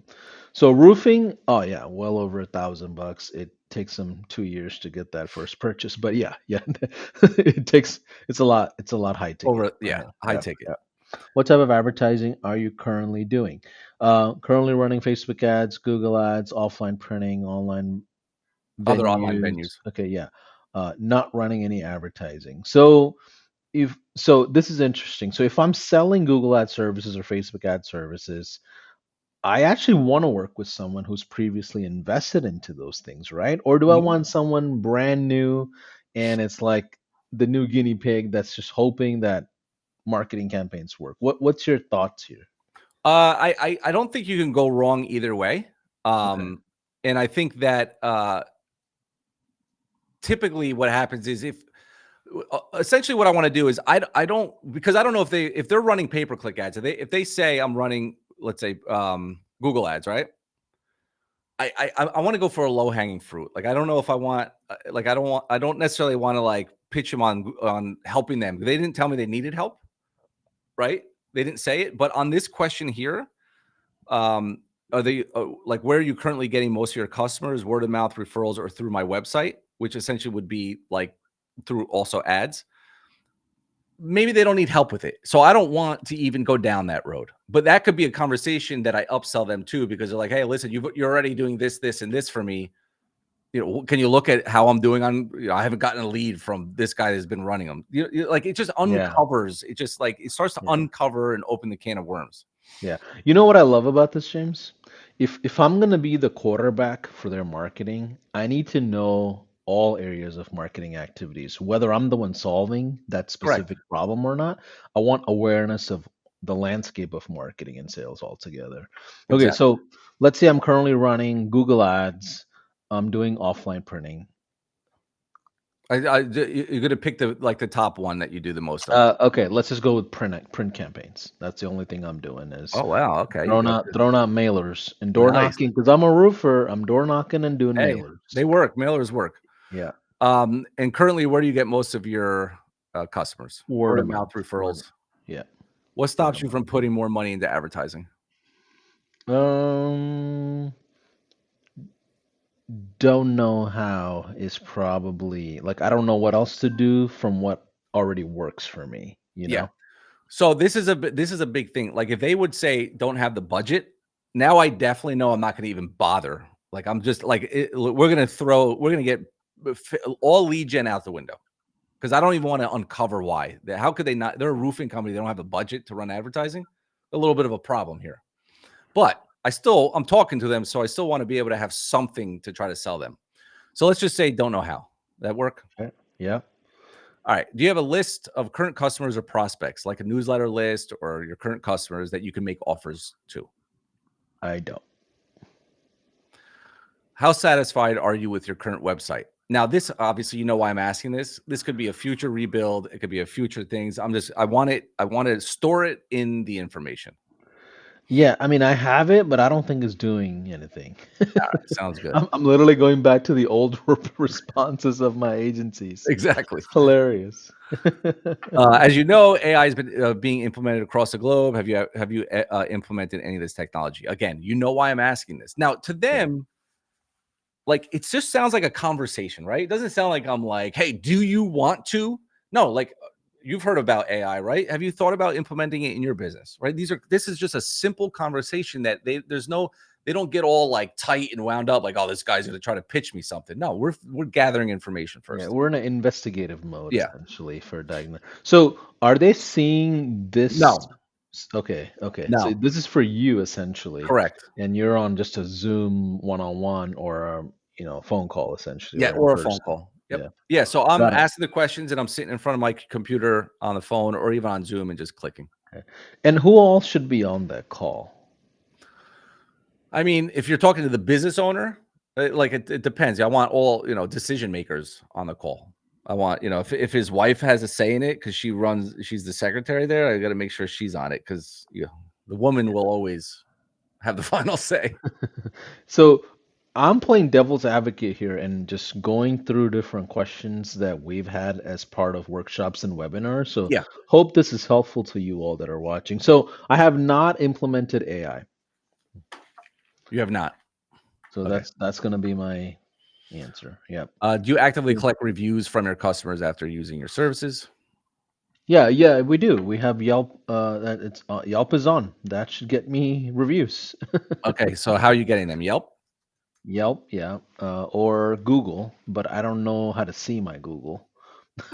I'm Okay. literally going verbatim to old answers right Oh, now. really? In my zone. Like I remember dentists telling me I don't know how to view my Google. Oh, yeah. Okay, so, like, let's say you answer that to me.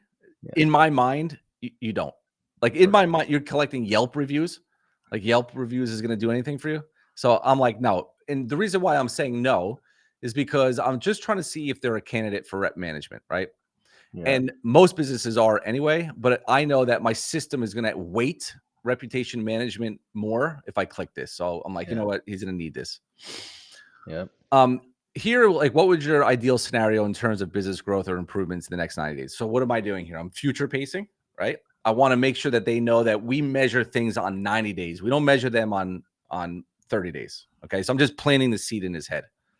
And you can read through this too. So I what love would that. So is this like a operations question or are you thinking like revenue growth? Where's your well, I'm mentality? thinking revenue growth. Okay. Okay. I'm thinking like, hey, you're talking to me for a reason.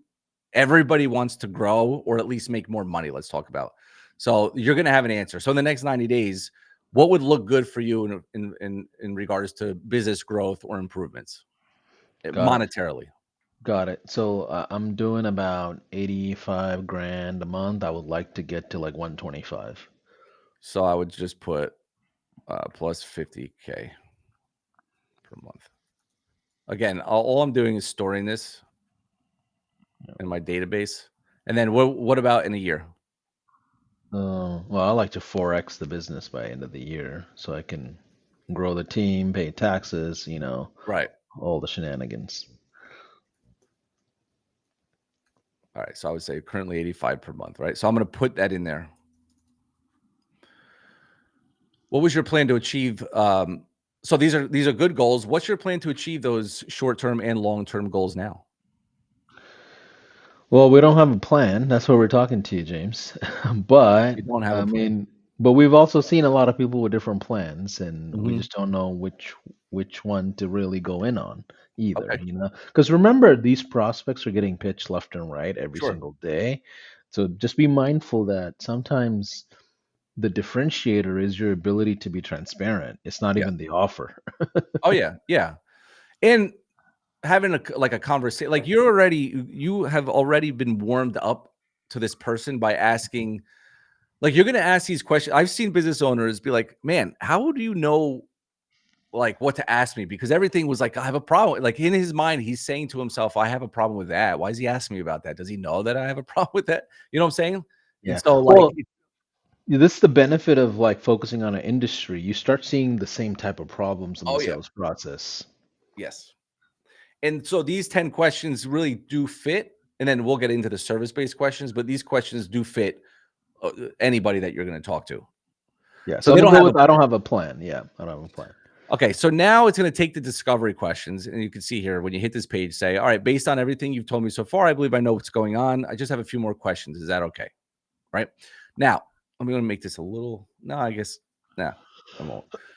So based on the answers, right? I have this scoring in the background doing some stuff. So like for example, right now, online reputation management would be Number one. number one, which a lot of times it is. Okay. Again, because we've talked about this, Paulson, foot in the door. What's the best foot in the door service? Hold on. Let me just make this. Is this okay if it go like that so I Yeah, can yeah, scroll? yeah. It's Okay. cool. Yeah. So what I'm allowing the user to do, again, an agency owner or myself, is you could go with the recommendation, but if you already had a like if you were like, no, I want to sell this guy AI, I don't really care what he tells me, then you can go ahead and click this. So let's just go to AI. All right. So now I have specific questions related to AI. And you're going to figure out like, why am I asking these questions? Well, because it's going to lead me into an AI offer. So how do you handle incoming calls when you or your staff are busy or after hours? You miss calls. Does it go to voicemail? You get a lot of repetitive questions that take up staff time, or you pay someone to answer phones, but it's expensive. Yeah. Number three for sure. I get a lot of repeat, Okay. random. What time do y'all open all day long? Right. Exactly. What's your address? How quickly do you respond to leads who message you online or fill out a form? Hours. You answer them, but it's overwhelming. You usually follow Yeah. up once, then lose track, or we don't use live chat because it's too much to manage. Yeah. Usually no live chat. How do you currently manage and respond to online reviews? Barely check them. Have time to. You don't have time to reply to all of them. We aren't getting enough reviews, so it doesn't matter anyway. We don't know how to even handle negative reviews. Yeah. We don't get to them because we're busy door knocking. We're busy doing quotes. We're busy walking around on top of roofs. Who handles your marketing, posts, emails, ads right now? My Nobody. ne- I try to do it my myself. yeah. Freelancers, we run ads. No, My nephew. My nephew handles all of it. I try to do it myself. Okay. Yeah. If I could help you save time or money, now this is an important question. See, what I'm saying here is if I could help you save time or money in one of these areas, phone calls, messages, reviews, or marketing, which would impact your business the most? I'm not what you want to do is you don't want to say to them, "Oh, I can help you." Like you're not at the part of a conversation to say, "I could help you with everything that you've already told me by doing X, Y, and Z." Right? We want them to self-admit. So we want to say, like, what is most important? Is it phone calls you're getting? Is it messages that you can? Is it reviews? What or marketing? What is the most important to you right now? So if we could stop missing calls, that would be huge. We need to respond faster. Our reviews are killing us, or I wish someone handled our marketing content. Yeah, you know what I love about this specific question, the thing that stands out for me the most, James, is when I talk to SaaSpreneurs, they do not often think in the love language of the prospect. Like concept of phone calls and messages and reviews makes sense. Right. But if you say, Live AI web chat. If you Right. say Yeah. landing pages, if you say things that are tech oriented in the marketing industry, they often will not understand the value that you're really trying to present. They just see it as a feature thing. So like Yeah. this is a perfect example of not selling features but selling outcomes. Correct. Can you do you mind just like going into details of that? In details of what? Like just Like the talking about. positioning, like the way like you don't go in talking about a widget, Gotcha.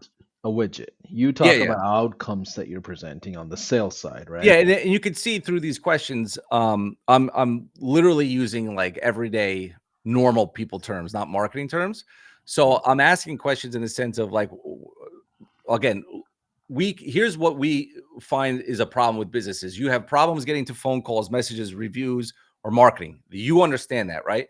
So if I try to say, well, listen, we could put an AI chatbot on your things to answer all of your, you just start to spit this jargon like in their head. They're like, chat bot, what do you, I don't know what you're talking about. So we're like, no, instead, we can help solve this problem. Imagine if you never had to worry about responding to reviews again. Oh, how could you do that? There's just some technology we can put in place and it'll handle everything for you and it'll sound like a real person. And then a lot of times they'll say, oh, is that like this AI stuff? Yeah, it's like AI.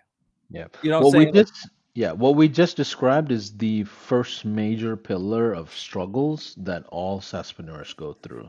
They get stuck on the tech, they yeah, talk to the prospect throwing up tech language. yes. That's what happens. So hopefully you're getting some nuggets out of this. Let's keep going. So which one would you say you want help with the most? Missed calls or reviews if I'm It focused doesn't matter. on yeah. It'll figure out what to do. So that'll generate a recap again because I'm trying to make this a conversation instead of just like boom, boom, boom, boom. So I want to break a little bit. So hey, listen. So I would say, all right. So now I have a really good idea, but allow me to summarize. If I understand correctly, your customers on average spend over $1,000 initially with you. Right now, customers are currently finding you mostly through word of mouth. You also said that you're currently running offline print campaigns and you haven't put more into advertising because you don't know how. You do have a list of customers and you don't actively collect reviews and you are not satisfied. Are you good so far? Does that make sense? So Yeah. again, I'm doing this in a conversation because, and by the way, but when we used to do this, the hardest part was trying to go back on the paper and summarize. Like this was the hardest part about this because the summary is so important because this what a business owner will be like, man, this guy like is really paying attention. Like, how does he remember exactly what I said? And it flows. Obviously, this is pulling the information and putting it into a generation of a summary. Um, and you would be shocked of how a business owner reacts by you knowing what the hell you're talking about, right? Well, this is also different than like a AI Zoom companion notes crap. Like, don't use Oh, that for sales. right. Have a diagnostic tool, something similar to this or something like this, right? You can tell when it's just jargon versus, oh, you really cared about the problem that Everything you're I trying said, to exactly. solve. Yeah. Yep. And so now, again, I wanted to remind you guys, I'm the marketing agency, and I'm talking to a business owner, and they're not seeing my screen. I don't want to confuse people. Like they don't even know where I'm coming up with these questions. Like as far as they just think I'm asking it, randomly. So as a user, I summarized. I was like, hey, so far so good. And they're like, yeah, so far so good. So now I can generate my script. Okay. And if I click back, let me go back to recap. So the generation of the script um, is when we're going to try to pitch them something, right? So we have a phone call management.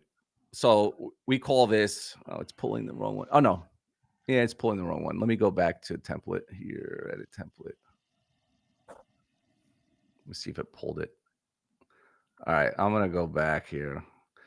So this is I'm beta testing all this, but what it should have done. Let's like you said. Hold on. Let's do this one.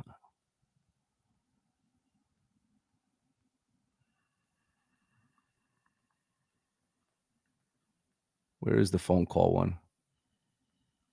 I got to find one that I did the script for already.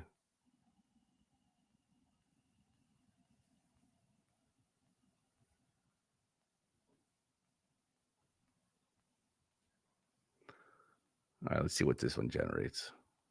Okay. So based on the questions, so I haven't finished doing this yet, but based on the questions that I have asked, it's going to generate a script for conversation AI. Okay, does it make sense? Yep. And so I would now say I would come to this page and I would say, okay, cool. So when someone fills out a form on your site or message you on Facebook, how long does it usually take before they hear back from you? Business owner would say, it's a few hours, takes a little time, sometimes the next day.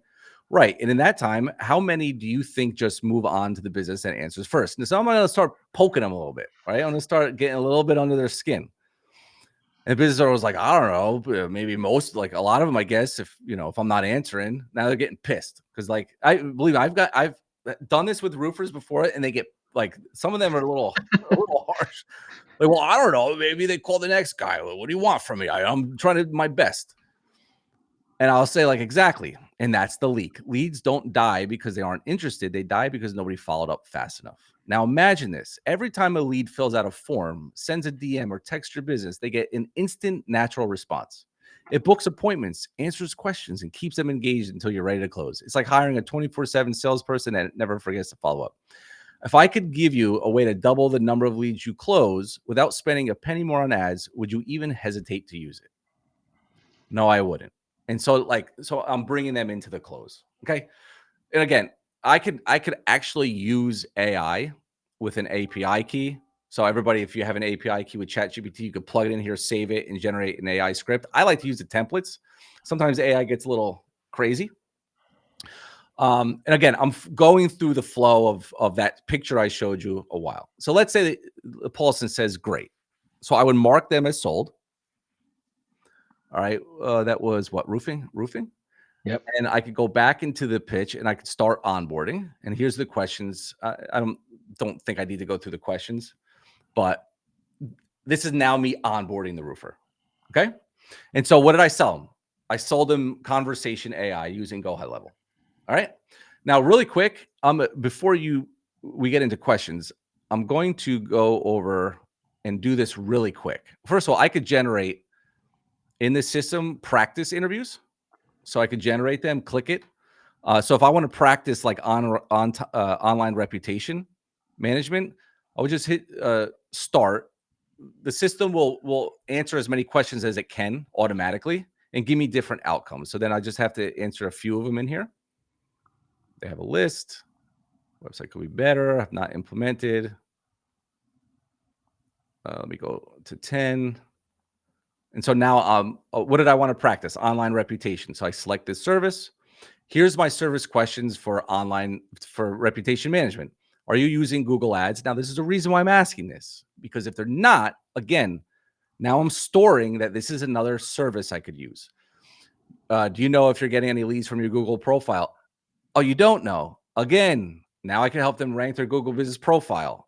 So I'm I'm setting up the future upsells. Do you understand? Make sense? Yep. Yep. Do you have a procedure in place to handle negative reviews? Don't have a procedure. Well, my reputation management is going to fix that. So now what do? The same, again, we're following the same blueprint. I'm going to go through here, recap it. And what I wanted to show you here is we could use Go High Level. We go right here. I'm going to go to Go High Level, my brand, my prospecting here. So in Go High Level, if I knew I was going to talk to a specific business, I'm going to run them through Go High Level's prospecting. Audit. Yeah. Audit. Yeah. Okay. And so I already did this with this company. I would export the PDF. Again, when you think about this, I'm doing this. I already got this done, right? I already ran a brand audit, or I ran an audit using Go High Level. And now I can upload the PDF. I already have it here somewhere. And that'll stick here. So when I get to this part, like I don't have to flounder and stuff like that. It'll be right here waiting for you. I could look through here. If I want to, I could in this area say, look, I ran a marketing audit report on your business. Here's what I found. You go through some of the bad things. I mean, this guy's really struggling. This client that I just onboarded, he doesn't even have a website, which is good because I will sell him a website. Anyway, so I don't want to train on this, but this guy's got a lot of problems. You could bring this kind of stuff up if you want to. It's just in the process. Then I get through that. And then here's my trial script. Okay. So should we talk about trials? So I mentioned to you guys earlier, I believe, especially in the beginning, before you have proof, before you have really anything, free trials, getting your feet wet, is great. All right. And so how does this trial work? If I'm on, right, I'm not going to read through all this, but if I'm on here, my last essential pitch is going to be, I could do this for free. I'll do it for free for a little bit of time. All right. Or I'll get you 5 free reviews. And I want to get my feet wet. All right. And so the process would be, hey, I'm going to get you 5-10 reviews using this service. And if you're happy with it, guess what we're going to do? We can continue it. If not, I'll just go down the street to your competitor or whatever. And then in the process, you would just kind of mark as trial. And then I'm just kind of speeding through this because I don't want to run out of time. But essentially, what I get to do here is actually, let me pause for a second because this is actually important. I don't want to speed through this part. You're good. So So I think go ahead. so. One or two things I want you to just clarify on. Hmm. We didn't in the audit. You're only focused on that gateway entry offer, like reputation management, or does the audit cover all the different gaps you saw in the entirety of that business? So upsells included, or So are you I like what is the yeah so me personally, I skip the brand. I skip this. I don't use it, but I know that there's a lot of like my students who love using pulling this? these things up and then sharing their screen. And so I wanted to put that process in place for them.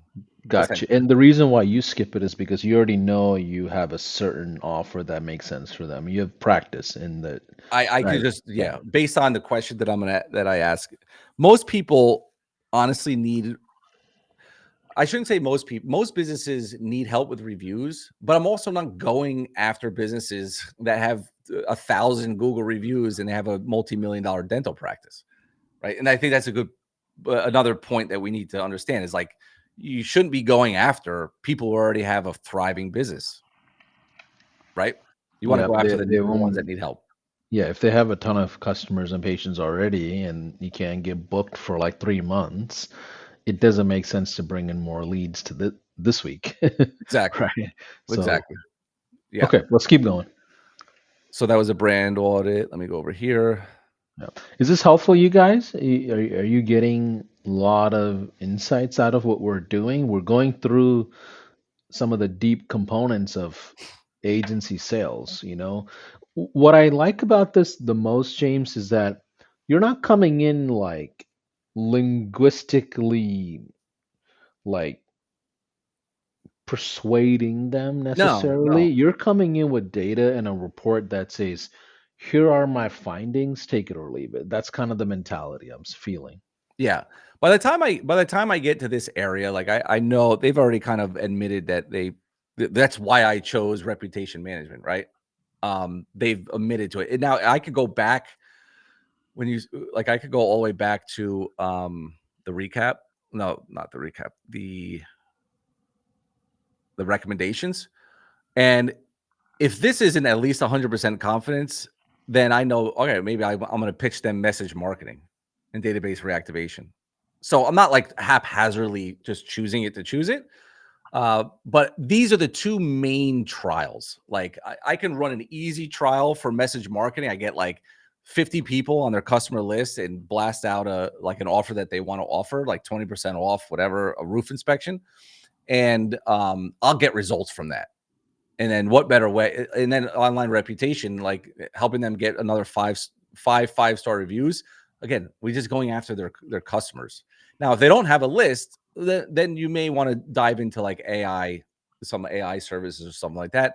Or the best thing is, and again, I don't want to confuse people and try to keep this simple, is if they don't have a list, they need help trying to figure out how to get like a CRM set up and getting a list. So there's always problems. There's just always problems.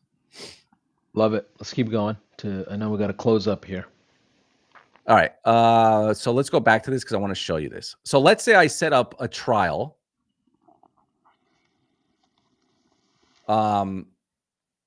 Here.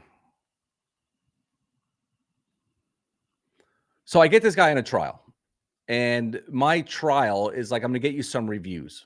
So let's say I got, so now I come back, right? So I'm going to get back on the phone with this person, and I know that prior to the trial, this guy had 15 Google reviews, and after he's got 22. Okay, we didn't do any Facebook reviews; he didn't want them, and he had a 4.2 overall rating, and now he's got a 4.6. Right now, I'm documenting. Right, I'm documenting this. I'm just going to keep this default, but whatever your primary service name is, you could just click and change it, and then whatever you charge, let's say. Okay, so these are some of the offers that I would offer and downsell them to. All right, it's built into here. You can name it whatever you want. You could charge whatever you want. Let's say we charge 197. I don't know. So I hit save and continue. And now in my script to him, I'll say, all right, so as you can see, we were able to get you 7 reviews here on Google. It's calculating the differences. Good stuff, right? Now, as you can see, your rating is 4.6, which we compare to 4.2 prior to us working together. So this script is basically now trying to get them on a recurring basis for reputation management. That's it, really. So this is after they were already working with you for a This little is bit. You're they're doing a a trial client, free trial client. And again, there are many of our students who charge for trials. They like, hey, yeah. $300 for a week of a trial, let's say. I do free. I just always have for a long time. It's just easier. It makes me more confident to get a client onboarded and then get them for long term. So Yeah. I'm doing a trial, free trial, setting them up, getting some results. These are the results, and then I'm pitching them on a 197, 297 reputation management every month. Every month. Got it. And in the sales cycle, often with agencies, a lot of the gap is after a client has said yes before they make the payment. It's like they say yes, and you're like, I haven't found them in for 2 weeks. They went on Oh, vacation. They are like nowhere to be found. I know they give me a verbal yes, but I can't onboard them until they have made a payment. So when you skip that component and say, let's get started now, don't worry about the pricing or the investment. We'll deal with that later. You take down a whole wall of objections when you don't have a payment friction in between. yeah. So Yeah. there's benefits of that, especially if you're starting out. If you're If you're advanced, starting out, there's a lot of benefits to that. I would say if you're doing 10, 12,000 a month as an agency, you wouldn't be doing free trials. I mean, you can. Like I said, when I do free stuff for businesses all the time to get on their good yeah, graces, yeah. and it's just what I do. And But the shorter the trial period, the better, isn't it? the shorter the better. You don't want a time period. Essentially, you want a result period. So first 50 reviews, and if that happens in the first 2 days, great, trial's done. Exactly. Yeah, 100%. And look how fast I work. Oh yeah. Correct. You tell them Love it. oh, maybe I'll talk to you in 5 days. And then all of a sudden, the next day, hey, let's jump on because this is what I Yeah. got you. And here's a pro tip. In all areas of your system, turn on the notifications so your client just get flooded with notifications, Yes. whether it's revenue, transactions, reviews, web chat interactions, inquiries. Like their phone should just go off to the point where they're like, "Hey, Paulson, can you turn this thing off? I see your stuff is working." Right. Exactly. All right, let's keep going to kind of close up the day. Yeah. All right. And so again, let's say they jump on the reputation booster at 197, then I can onboard them on the basically the questions. I'm going to ask them the questions that they need to, answer. I don't know if we need to go through this. Because ultimately what I really want to do is just show you the process. So let me just answer these really quick. Yep. Because none of it really matters. This will all be stored more total. So now, like, this is an important question. How do we measure the success? Right. So how do we measure this? So because some people are like, you know, I just want to hire a Google rating. I don't really care about how many reviews. So then I know the next time I talk to them, like that's the stat that I want to talk about. So we'll just do that. Do you have any specific industry websites? No. This is important. Again, after we run the campaign to the existing customer list, would you prefer to provide me with the new customers weekly or bi-weekly? Why do we need to do that? Now, there are instances where we could use Zapier and tie in a business owner's CRM to go high level. But like some of them, they don't even use a CRM. So, they're storing it on pens and paper or a pad and paper. And so we want to kind of, get them their sub account, get their clients in there. You could charge them they'll hand you a stack of, here's all the invoices I sent out, get a VA to put them all in there. Like these are all services you could do, or you can do it for free to get on good graces. Right. So how are we going to get through? Because if we're going to keep generating reviews, their customers need to get into Go High Level to run it. Right. Make sense? Yep. And so, like, again, we have, if any of my students are on here, some do it weekly, bi-weekly, some do monthly. So it would complete the onboarding. And so we could actually always view the onboarding, always know all the information that we need. And so that will all be stored there. Okay. So does all this make sense? And that's the process. So that Yep. is the current process that I've built in here. Yeah. Now, what I'm adding to this is common in the script area. If I go to the script, like there's gonna be a tab that's like common objections, and I'll give you answers to the common objections. So you always have a place to be able to answer them for that specific service. Checklists, because I got checklists to actually do the service. That's Yeah. all gonna be built in this centralized location. So then you could always never get lost. And that's, I think, the biggest thing that I've noticed is what happens is the inaction comes from being afraid that they're not going to know what to do next, right? They don't know what to say next. They don't know what to do next. They don't have a process. Hence why I've kind of made this, instead of it being like, yeah, you could do this all on paper, but I felt like this is just a much better way of doing it. Love it. So what we're talking about today is going over and how to manage the sales process essentially. And the other side of it is the fulfillment side of it.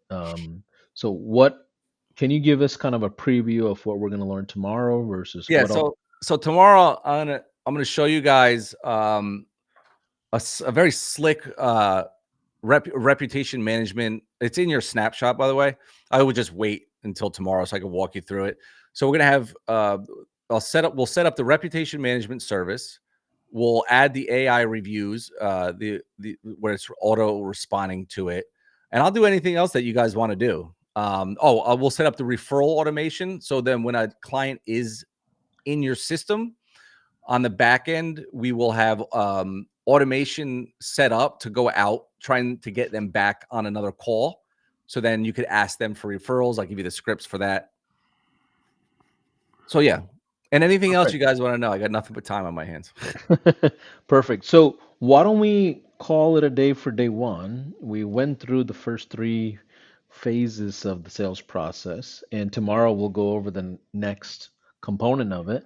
Um, any final recommendations for the folks that are jumping into the snapshot and everything else that you've provided today? Yeah. So if they have the snapshot, you could actually access.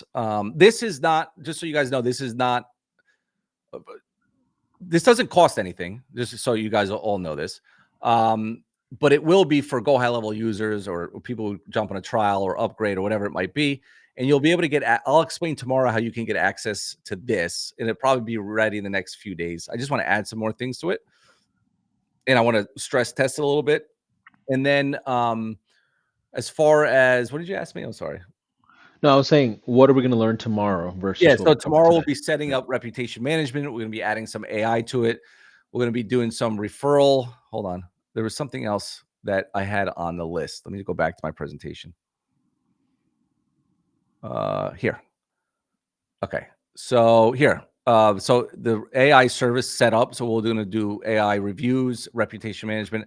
I'll give you guys a 5-day plan to landing your first client step by step. And then I'm really going to show you how do you go from the $297 payment to the $2,000 payment. Make sense? So I'll Okay. put this all together. So the ascension basically from the low ticket to the high ticket. Correct. Okay. So Yep. I know we're about 20 minutes over compared to our usual time, but James, thanks for jumping in and Hold on. walking Let us me give away. through. Let me give one Oh, thing are we away. doing a giveaway? Yeah, Okay. we'll end it with a Okay. giveaway. Okay. All For right, I'm those gonna give folks a, that a stayed in. coaching spot away. So just not everybody needs it. So if you feel like you need like in-depth coaching and we or again, we've been around since 2017. I don't know, what should they say in the chat? And then Paulson, you could just pick somebody. Let's call it. You're putting it on me to pick somebody. I'm like, yeah, I'm gonna have you pick James if All right, that's fine, okay I'll with pick. you. So why don't we do this? What's been your biggest takeaway so far? Let's base your notes and what you're saying because that tells us that you paid attention today. What's been your biggest takeaway so far? Like one or two, 3 words. What's been the biggest takeaway so far? And based on the feedback, let's go through. I see my comments here. Okay, let's see. Someone said, "Put me in, coach."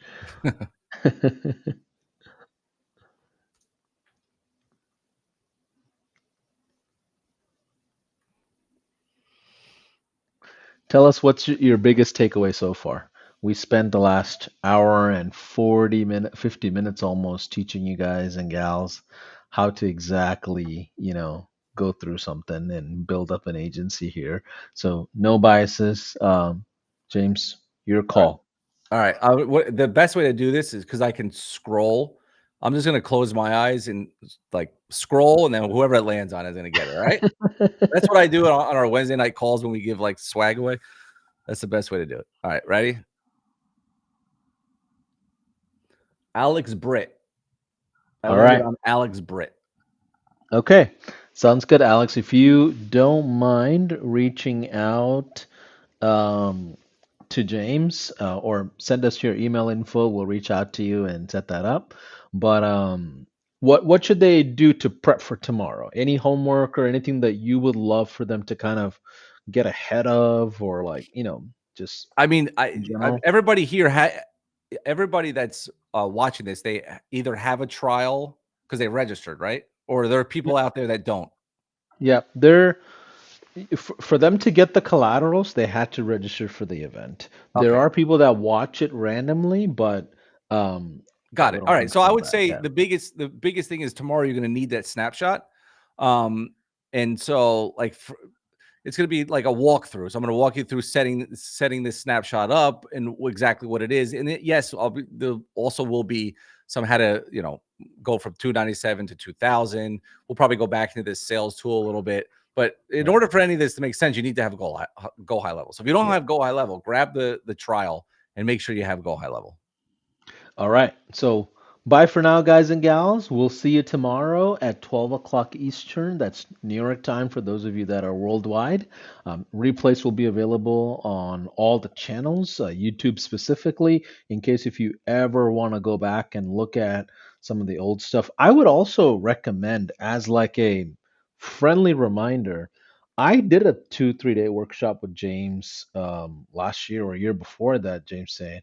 I would say take a look at that and you see kind of the evolving of what's happening in the agency world. So if you're someone that's sitting in front of the classroom and you're like really going after it, like go back to the old workshop as well and watch both. But bye Yes. for now. All right, I, guys, appreciate it. We'll get your answer. Also, you have my email here. If you have any questions, just shoot me an email. yeah, we'll do a Q&A tomorrow as well to kind of end the event. So that way Perfect. we go through all the questions. I know you got questions on A2P and all kinds of stuff. So Oh yeah, we'll get through all we'll that, talk guys. about that Yeah. tomorrow. Yeah. Okay. Bye for now. All right. Thanks a lot, man. Appreciate it.